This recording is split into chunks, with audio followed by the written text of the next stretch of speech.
À l'initiative de PSI, nous avons rencontré la représentation permanente de la France auprès des Nations Unies mardi dernier.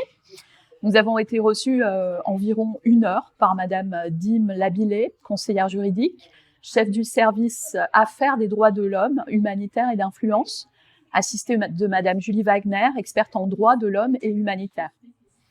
Après les présentations d'usage, j'ai souhaité commencer par évoquer avec Madame Dim Labilé l'actualité française qui est enthousiasmante en matière de droits sexuels et reproductifs, la mention de l'avortement dans notre loi fondamentale. Le Parlement réuni en congrès a en effet voté la modification de l'article 34 de la Constitution pour y inscrire que la loi détermine les conditions dans lesquelles s'exerce la liberté garantie à la femme d'avoir recours à une interruption volontaire de grossesse. La cérémonie de scellement qui s'est tenue le 8 mars n'avait pas seulement une portée symbolique. Comme l'a souligné Madame Dim Labilé, il y a quelque chose de nouveau et de protecteur. Il ne sera à présent plus possible de supprimer, par la voie législative ordinaire, la liberté de choix des femmes de recourir à l'avortement. Certes, la Constitution est toujours modifiable, puisque ça a été fait le 8 mars, mais les conditions sont exigeantes. Elles requièrent un large consensus parmi les parlementaires. Ainsi, alors que les lois sont créées et modifiées fréquemment, cette modification de la Constitution est seulement la 25e depuis 1958. La vigilance est toujours de mise, car bien entendu, les risques existent de la remise en cause des acquis féministes, celui-ci en particulier. Nous avons malheureusement pu déjà le constater en Europe et ailleurs dans le monde. La vigilance est toujours de mise, y compris en France, où la dépénalisation de l'IVG aura bientôt 50 ans, sa prise en charge financière 20 ans, et où un délit d'entrave a même été créé. Un sinistre basculement du côté de l'extrême droite peut malheureusement toujours survenir, comme cela est arrivé ailleurs, même si nous ferons tout pour l'empêcher. Le président Emmanuel Macron a annoncé vouloir inscrire cette liberté garantie de recourir à l'interruption volontaire de grossesse dans la charte des droits fondamentaux de l'Union européenne. Cette avancée française est en effet un espoir pour un grand nombre de femmes dans le monde dont les droits dans ce domaine sont inexistants ou régressent. J'ai indiqué à Madame Dim Labilé que la CFDT et PSI espèrent que tout sera mis en œuvre par l'ensemble des parties prenantes pour que cet espoir rayonne le plus intensément qu'il est possible. J'ai ensuite souhaité lui exposer les principales revendications de mon organisation syndicale, la CFDT, relativement au métier du soin. Ces métiers sont tellement cruciaux pour les femmes, à la fois parce qu'elles peuvent y recourir pour leurs proches et s'employer à d'autres tâches rémunérées, mais aussi parce qu'elles les occupent majoritairement, tant l'assignation au féminin du care est ancrée dans les stéréotypes de genre.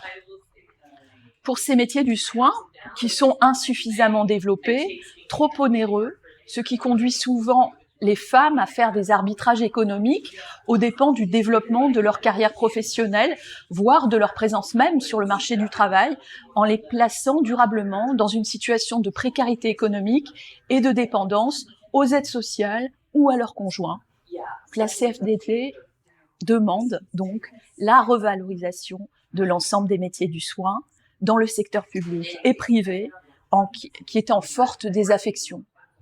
C'est un impératif pour maintenir une offre suffisante en quantité, en qualité, une offre qui doit demeurer abordable pour permettre l'émancipation de toutes les femmes.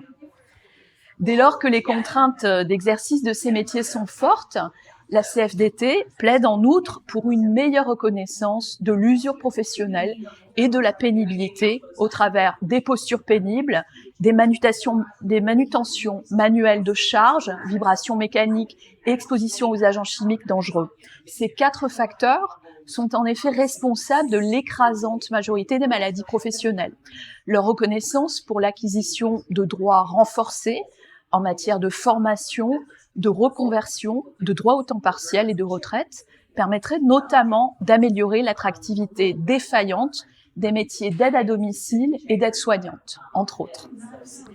Enfin, la CFDT met l'accent sur la mise en place en France d'un véritable service public de la petite enfance.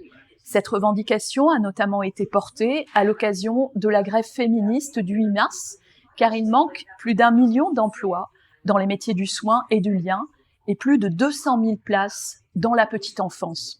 Elle fait suite à un rapport de l'IGAS relatif à l'accueil dans les crèches et la prévention de la maltraitance, ainsi qu'à plusieurs publications exposant des dysfonctionnements qui sont très préoccupants et qui placent structurellement les professionnels dans de terribles conflits de valeurs pour accomplir de façon humaine leurs tâches de soins, tout en atteignant les objectifs économiques et financiers qui sont fixés par leur employeur. Sans jeter le discrédit sur l'ensemble du secteur, comme dans la prise en charge de la perte d'autonomie due à l'âge, certaines situations sont intolérables. Elles peuvent dissuader les femmes d'utiliser les services marchands de soins et ainsi les inciter à renoncer à se concentrer sur leurs projets professionnels. Nous attendons donc des pouvoirs publics l'édiction d'exigences de qualité et de sécurité claires, en redonnant des normes cohérentes pour le taux d'encadrement des professionnels, le niveau de formation, l'organisation et les conditions de travail. En juillet 2023, les organisations syndicales représentatives, les organisations patronales, les acteurs associatifs du secteur de la petite enfance ont signé un document d'engagement s'accordant sur des revalorisations salariales à hauteur de 150 € net par mois, pour un montant global de 600 millions d'euros dans l'ensemble du secteur de la petite enfance, avec un soutien financier de l'État qui est conditionné au respect du socle social sectoriel signé. Ces mesures doivent se mettre en place immédiatement, en cohérence avec l'ensemble des signatures engagées. Les difficultés de recrutement dans ce secteur, le nécessaire développement du service public de la petite enfance en font un enjeu prioritaire. La CFDT considère les atermoiements à l'œuvre pour la mise en place de ce qui a été décidé incompréhensibles. Grâce à une politique familiale ambitieuse, la France a pu longtemps maintenir une situation démographique moins critique qu'ailleurs. Nous voyons à présent que la situation se dégrade.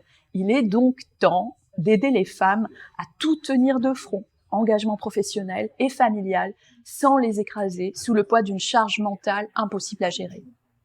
Madame Dimé-Labilé n'a bien entendu pris aucun engagement s'agissant de ces revendications qui ne sont pas véritablement de son ressort, ni au plan technique, ni quant à son domaine habituel de décision et d'influence. Néanmoins, elle a apprécié cette approche féministe holistique. Elle pourra peut-être rapporter cette appréciation à la ministre chargée de l'égalité entre les femmes et les hommes et de la lutte contre les discriminations, Madame Aurore Bergé, présente à la 68e session annuelle de la Commission de la condition de la femme de l'ONU, qui pourrait jamais, sait-on jamais, s'en emparer. La suite de l'entretien conduite par Gloria et Véronica s'est concentrée sur la négociation en cours et les éléments de langage du texte de conclusion de la Commission de l'ONU. PSI a pu soumettre ses demandes aux négociateurs français.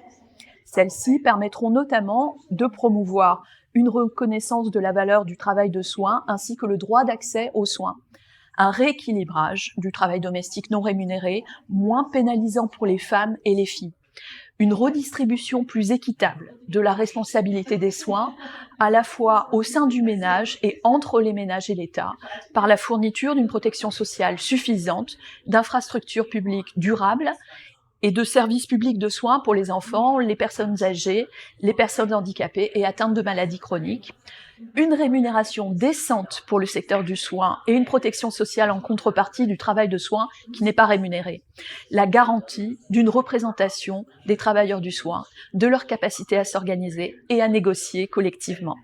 Plus précisément, PSI souhaite insister sur l'impossibilité à parler de la réduction de la pauvreté des femmes sans aborder l'organisation sociale des soins dans les sociétés. Pour PSI, il est essentiel d'accroître et de renforcer le rôle de l'État dans le financement des soins en veillant à ce qu'ils soient fournis par le service public et à ce qu'ils soient organisés et réglementés dans l'intérêt public, y compris par une réglementation du secteur privé. PSI demande la fourniture de services sociaux publics accessibles abordables et de qualité pour la garde d'enfants, les structures d'accueil pour les enfants et les autres personnes à charge. Elle souhaite exhorter les États membres à mesurer la valeur des soins qui n'est pas rémunérée et du travail domestique afin de déterminer leur contribution à l'économie nationale ainsi qu'à lutter contre les stéréotypes de genre et les normes sociales négatives pour enfin créer un environnement moins pénalisant pour les femmes. Madame Dibé-Labillet a reçu les détails de ces demandes, les a entendues, elles ont été transmises. Elle a néanmoins précisé que les négociateurs étaient nombreux autour de la table et que rien, bien entendu, ne pouvait être garanti s'agissant de leur prise en compte. Au total, c'est un entretien qui s'est révélé très intéressant, qui s'est tenu dans un climat détendu et convivial. C'est donc un entretien dont nous attendons des résultats et qui, nous l'espérons, sera fructueux dans ses conséquences.